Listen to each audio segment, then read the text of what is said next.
អភិបាលខេត្តចំនួន4រួមគ្នាបើកវេទិកាប្រវត្តិសាស្ត្រពង្រឹងយន្តការការពារព្រៃឡង់និងលើកកម្ពស់សេដ្ឋកិច្ចសហគមន៍តំបន់ការពារធម្មជាតិព្រៃឡង់ដែលមានផ្ទៃដីសរុបប្រមាណ50,000 ហិកតាគឺជាមរតកធម្មជាតិដ៏មហាសាលដែលតម្រូវឲ្យមានកិច្ចសហការការពារយ៉ាងម៉ត់ចត់ក្នុងស្មារតីនេះនាព្រឹកថ្ងៃទី4ខែឧសភាឆ្នាំ2026នៅសាលប្រជុំសាលាខេត្តព្រះវិហារអភិបាលខេត្តចំនួន4រួមមានខេត្តព្រះវិហារកំពង់ធំស្ទឹងត្រែងនិងក្រចេះបានជួបជុំគ្នាជាប្រវត្តិសាស្ត្រដើម្បីស្ដាប់នៅវឌ្ឍនភាពនិងបញ្ហាប្រឈមផ្ទាល់ពីតំណាងសហគមន៍តំបន់ការពារធម្មជាតិព្រៃឡង់ក្នុងស្មារតីសហការនិងទទួលខុសត្រូវខ្ពស់បាទសម្រាប់ខ្ញុំមានមោទនភាពហើយមិនដែលទៅមុនដំបូងមិនដែលបានជួបជុំសំណេះសំណាលលក្ខណៈទឹកដមទាំង4ខេត្តតែលោកបានខ្នះខ្នែងលោកបានគៀងកនៅគណៈកម្មការសហគមន៍ទាំងអស់ទាំង21សហគមន៍នេះ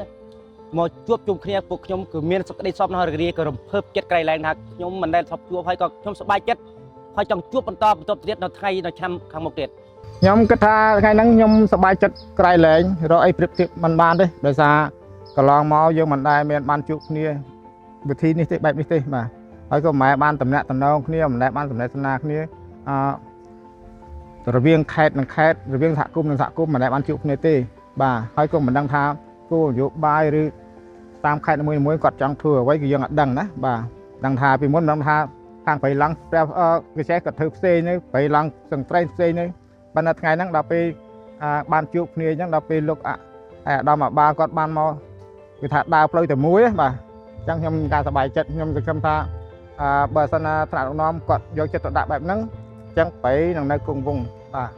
តំណាងសហគមន៍តំបន់ការពារធម្មជាតិព្រៃឡង់នៃខេត្តទាំង4ក៏បានលើកឡើងនៅរាល់បញ្ហាប្រឈមនិងឧបសគ្គធំៗដែលបានជួបប្រទះក្នុងបេសកកម្មយាមល្បានដើម្បីស្វែងរកកិច្ចអន្តរាគមន៍និងការគាំទ្របន្ថែមពីថ្នាក់ដឹកនាំខេត្តទាំង4ក្នុងគោលដៅទប់ស្កាត់ការបាត់បង់ធនធានធម្មជាតិឲ្យបានទាន់ពេលវេលា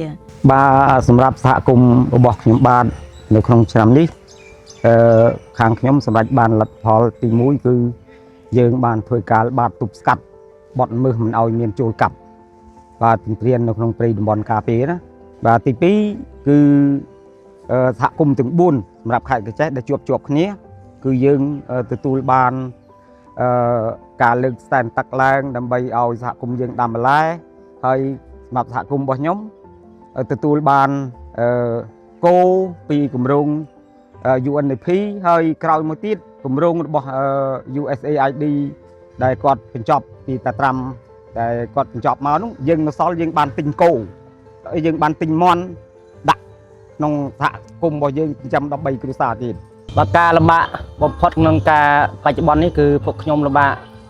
ต้องថាបើរដូវប្រាំងនេះគឺពួកខ្ញុំភ័យខ្លាចต้องថាខ្លាចតែភ្លើងឆេះព្រៃទេព្រោះពួកខ្ញុំមិនទាន់មានលទ្ធភាពធ្វើភ្លើងនោះទេអានឹងជាបញ្ហាបាហើយប៉ុន្តែមានបញ្ហាតិចតួចដែរក្នុងតំបន់សហគមន៍របស់យើងខ្ញុំគឺមានប្រជាពលរដ្ឋប្រជាសហគមន៍មួយចំនួនខ្លះគាត់មិនទាន់យល់ដឹងពីហៅថានៃពីច្បាប់ធនធានធម្មជាតិគាត់មានការកាប់បរិខ្លះការកាប់បរិនោះមានតិចតួចណាស់ហើយដោយសារមូលហេតុព្រំព្រៃសហគមន៍នោះជប់ចង្ការគាត់អានោះជាកត្តាដែលគាត់បរិដែលប៉ុន្តែបរិអំជាច្រើនគាត់តិចតួចដែលគាត់មិនទាន់យល់ឲ្យពួកខ្ញុំបញ្យល់ថាអានេះវាខុសច្បាប់យ៉ាងនោះគាត់ក៏ប្រឈប់ដែរអត់ជាបញ្ហាអីធំទេបាទខ្ញុំសូមថ្លែងអំណរគុណអភិបាលខេត្តទាំង4ដែលបានថ្ងៃនេះបានមកសំណេះសំណាលហើយនឹងឃើញមានការយកចិត្តទុកដាក់បាទជួយគ្រប់គ្រងដល់សហគមន៍យើងខ្ញុំដើម្បីឲ្យមានភាពលូនទៅមុខទៀតគឺខ្ញុំអរគុណមែនទែនហើយនឹងសង្ឃឹមជឿទឹកចិត្តមុនទៅលើអ្នកអភិបាលដែលខ្ញុំសង្ឃឹមថាគាត់នឹងអាចនឹងជួយឲ្យសហគមន៍ឲ្យមានភាពរលូនតទៅមុខទៀតក្នុងនាមជាម្ចាស់ផ្ទះអាយដាមគឹមរិទ្ធីអភិបាលខេត្តព្រះវិហារបានគូបញ្ជាក់ថាជំនួបជាប្រវត្តិសាស្ត្រនៅក្នុងថ្ងៃនេះធ្វើឡើងដោយស្របតាមអនុសាសន៍ណែនាំដ៏ខ្ពង់ខ្ពស់របស់សម្ដេចប្រមុខរាជរដ្ឋាភិបាលដើម្បីធ្វើបច្ចុប្បន្នភាពនិងរកដំណោះស្រាយចំពោះរាល់បញ្ហាដែលបានកើតឡើងឲ្យចំគោលដៅក្នុងនោះអាយដាមក៏បានរំលឹកពីតួនាទីស្នូលរបស់បងប្អូនសហគមន៍ដែលមិនត្រឹមតែជាអ្នកគ្រប់គ្រងនិងអភិរក្សធនធានធម្មជាតិប៉ុណ្ណោះទេប៉ុន្តែក៏ជាអ្នកអាស្រ័យផលផ្ទាល់ពីអនុផលព្រៃឈើដើម្បីការរីកចម្រើននៃសេដ្ឋកិច្ចគ្រួសារក្នុងគោលដៅអភិរក្សនិងអភិវឌ្ឍប្រកបដោយនិរន្តរភាព ស្របជាមួយគ្នានេះអាយដាមសសុពុត្រាអភិបាលខេត្តស្ទឹងត្រែងក៏បានលើកឡើងនៅទស្សនវិស័យវែងឆ្ងាយក្នុងការប្រែក្លាយតំបន់ព្រៃឡង់ឲ្យទៅជាតំបន់ទេសចរបែបផ្សងព្រេងដែលនឹងផ្ដល់មុខរបរថ្មីជាមគ្គុទ្ទេសក៍ទេសចរដល់បងប្អូនសហគមន៍អ្វីដែលកាន់តែពិសេសនោះវេទិកាអន្តរខេត្តនេះនឹងត្រូវរៀបចំឡើងជាការវិលជុំបដូវវេនមួយឆ្នាំម្ដងដើម្បីធានាថារាល់បញ្ហាត្រូវបានដោះស្រាយជាបន្តបន្ទាប់និងឆ្លើយតបទៅនឹងការទុកចិត្តរបស់រាជរដ្ឋាភិបាល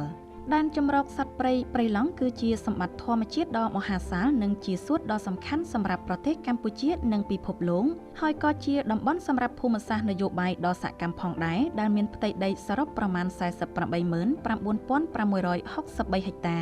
លាតសន្ធឹងលើខេត្តចំនួន4រួមមានខេត្តកំពង់ធំ 125,954 ហិកតាខេត្តព្រះវិហារ 117,338 ហិកតាខេត្តក្រចេះ 115,730 ហិកតានិងខេត្តស្ទឹងត្រែង 13,536 ហិកតាបច្ចុប្បន្នមានសហគមន៍តំបន់ការពារធម្មជាតិចំនួន21សហគមន៍ក្នុងនោះមាន2សហគមន៍ក្នុងខេត្តព្រះវិហារបាននឹងកំពុងរៀបចំនីតិវិធីស្នើសុំបំលែងពីសហគមន៍ព្រៃឈើទៅជាសហគមន៍តំបន់ការពារធម្មជាតិ